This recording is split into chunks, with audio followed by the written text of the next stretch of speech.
A toddler killed in a suspected gas explosion in Lancashire has been named. 2-year-old George Hines was in one of these homes destroyed in the early hours of this morning. His parents say they're devastated and paid tribute to their son, saying, "Our beautiful little angel grew his wings today." Neighbours described what happened. The house shook and obviously the explosion made a big noise. And I thought it was just a lot of thunder. Next thing, everyone's screaming. I could hear someone from the house screaming for help. As investigations continue, we'll have the latest from the scene. Also on the programme, the deadliest day of the conflict in the Middle East. Israeli airstrikes kill at least 40 in Gaza.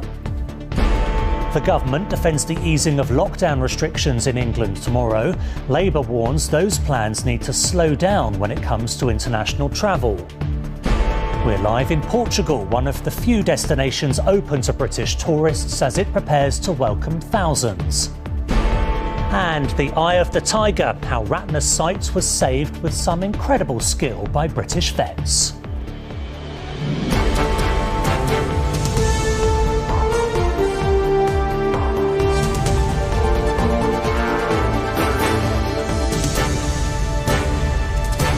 This is ITV News with Duncan Golestani. Good evening. Emergency services found tragedy amid the devastation when they arrived early this morning at a residential street in Lancashire following a suspected gas explosion. The blast had taken a terrible toll, killing a boy just a few months short of his 3rd birthday. The parents of 2-year-old George Hines called him their beautiful little angel. 4 other people were injured, 2 of them seriously. With the latest from Heysham in Lancashire, here's Chloe Keedy. What little is left of these family homes is so broken it is barely recognisable. It is a scene of total devastation caused by a suspected gas explosion that tore through these houses as the people inside them slept. One of them, 2-year-old George Hines, was killed. His parents were also injured, but not seriously. Paying tribute to their son this afternoon, they said, "We are devastated at the loss of our beautiful George. He was so precious to us. We have no words to describe how we feel and just want time to ourselves to come to terms with what has happened. Our beautiful little angel grew his wings today." The force of the blast was so powerful, it destroyed 2 houses and part of a 3rd. Bricks are littered across the street. Belongings hang between splintered beams. It was just a mighty boom and we literally shook in the bed and it was everything, just doors opened and we ran out of the house, come running downstairs shouting at everybody, and then we ran up there because we've seen the smoke coming up and there was debris just flying everywhere. The house was shaking, like my artwork flew off the bed to the on the floor, and the first thing I did, came downstairs straight away, made sure that my dad was all right. My house shook and obviously the explosion made a big noise. And I thought it was just a lot of thunder. Next thing, everyone's screaming. I could hear someone from the house screaming for help. Police were called here at 2:40 a.m. and attended along with 6 ambulances and around 80 firefighters. I've been in the fire service for 20 years and I've experienced a few building collapses, but this is probably the most significant that I've come across in my career. Quite a challenging and difficult incident to deal with. Gas engineers are still working to make the area safe, and police have begun their investigation into what could have caused such devastation to these homes and to this community.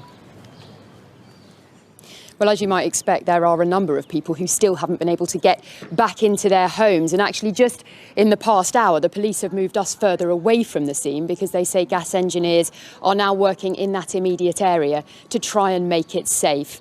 4 people were injured in the explosion. 2 of them we know were George's parents, but the other 2 are still in hospital tonight in what's been described as a critical condition. People I've spoken to here this afternoon are genuinely in shock, but I think that over the coming days there will be questions about what happened here and why. Chloe Keedy in Heysham, thank you. At least 42 people were killed in Israeli airstrikes that flattened 3 buildings in Gaza City early today. That's according to Palestinian medical services working on the ground there.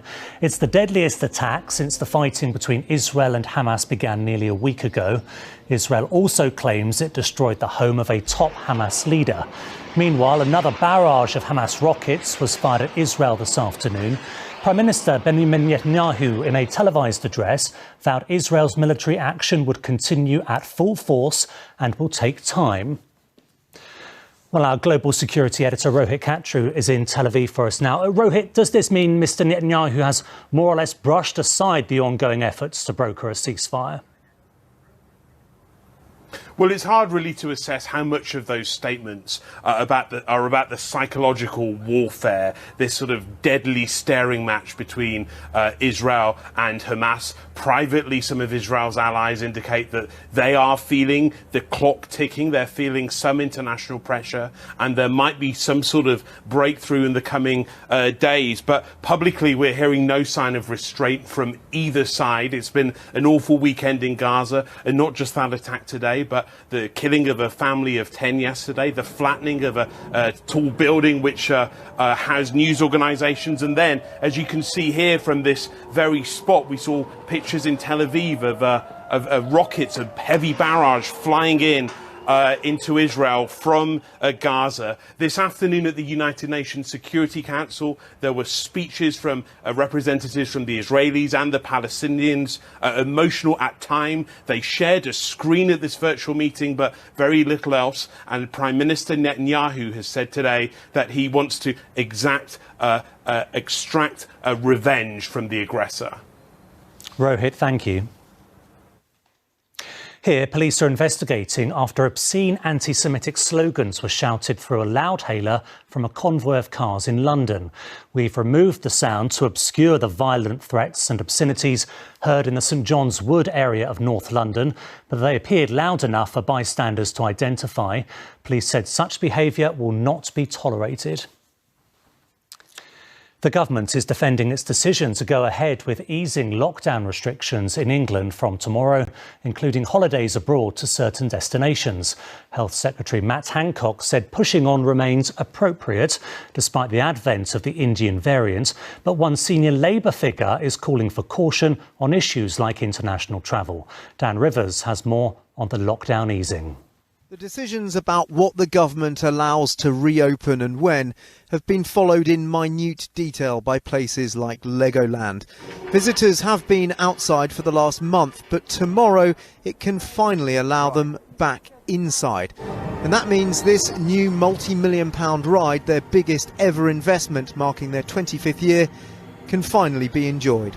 We were just so desperate to open this whole land to everybody, and we weren't sure whether we were going to be able to do it. So to get the green light, we are ready to go and we are excited. But the relaxation in the rules comes as some areas like Bolton are being given extra vaccines to thwart the rise in cases of the so-called Indian variant. Labour's calling on the government to consider delaying changes to international travel tomorrow. The government does have to look at this again, but here in the UK the priority has got to be vaccinations accelerating and also an increase in surging the testing as well, but also recognise we should never have been put in this position in the first place. The government has defended its strategy on opening up travel and hospitality, insisting it is on the right path. We do think that with the very low number of cases, it is safe and reasonable to take the next step down the roadmap. And that means people will be able to do some things like having close contact with people that they haven't been able to for many, many months, in some cases over a year. But we should do it carefully.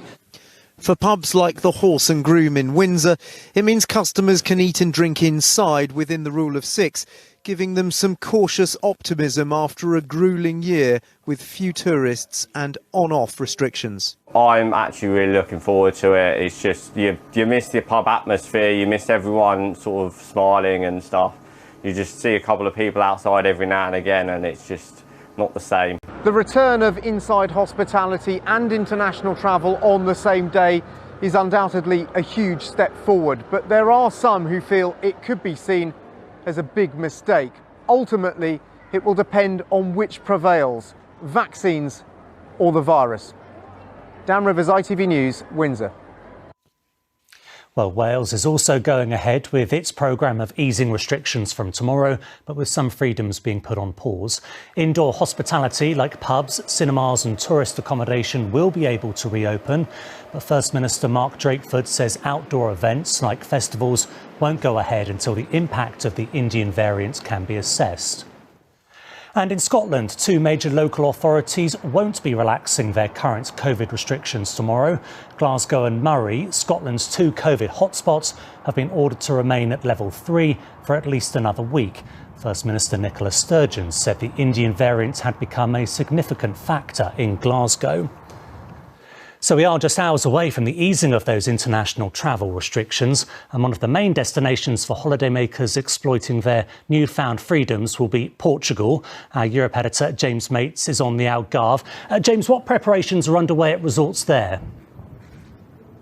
Oh, and they're pretty ready. The pubs and restaurants are open, albeit with some restrictions and early closing. The hotels are opening up. There's been a scramble to hire staff. Of course, the final decision on this was only made on Friday, so this is all quite late for the Portuguese. The reason, of course, it is Portugal is that they're the only EU country to allow, as of tomorrow, non-essential travel from the UK, while they're also on the UK's green list, so there's no quarantine on return. So 17 or so flights are expected here on the Algarve, another handful in Madeira, maybe 5,000 people are expected to turn up tomorrow.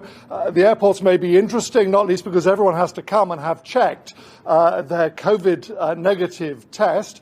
Plus, of course, this is the first real example of mass tourism out of the UK since Brexit, so everyone's going to have their passport checked and stamped, and it's not completely clear how ready these tourist airports are going to be for that.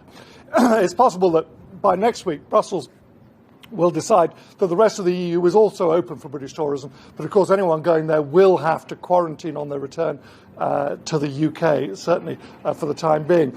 Before anyone makes any non-refundable bookings, I might want to make 2 points about this opening up. One, it's on a 2-week timescale. So the Portuguese reserve the right to effectively close things down again on a 2-week interval if numbers go up either here or in the UK.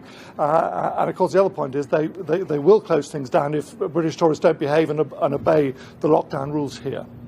James Mates on the Algarve, thank you. The BBC has delayed the broadcast of a panorama investigation into Martin Bashir's 1995 interview with Diana, Princess of Wales. The programme was expected to go out on BBC One tomorrow, but has been postponed because of what the corporation calls a significant duty of care issue. Mr Bashir has been seriously unwell with COVID-related complications. He left the BBC earlier this week on health grounds. And finally, it was a tricky procedure needing very careful handling and plenty of anaesthetic. But 2 months on, the patient's been given the all clear. Ratna, a fully grown female Sumatran tiger, was given an operation at a zoo in Cambridgeshire to save her left eye. It's thought she's the first big cat to get the surgery. Helen Keenan has the story. A revolutionary procedure that not only transformed this tiger's life, but possibly the future for others too. Deep under anaesthetic and helped to breathe through a tube. This delicate operation to save Ratna's eye is thought to have never been performed on a big cat before. What makes this different to other eye grafts is that it's removed with the stitching to leave a completely healed eye underneath. When we looked at her, her eye was absolutely wide open. She had no problem at all. So from my perspective, that's very much a success. After injuring her eye on bamboo and daily eye drops not working, Shepworth Wildlife Park in Cambridge knew an operation was her only hope. And while routine for dogs and cats, it isn't for wild animals. After 2 months of monitoring, Dr. Williams has now given a clean bill of health to his patient. And you can get really quite close up to her on the other side of the bars, as you understand. And she's not at all bothered. A bit of meat to attract her in and to keep her thinking about something else other than me shining a light into her eyes. And she was absolutely fine. The operation could now be rolled out to other animals too. A roaring success for both science and for Ratna. Helen Keenan, ITV News. And that is it. The News Where You Are follows. We're back with the late news at 10. Until then, enjoy your Sunday evening. Bye-bye.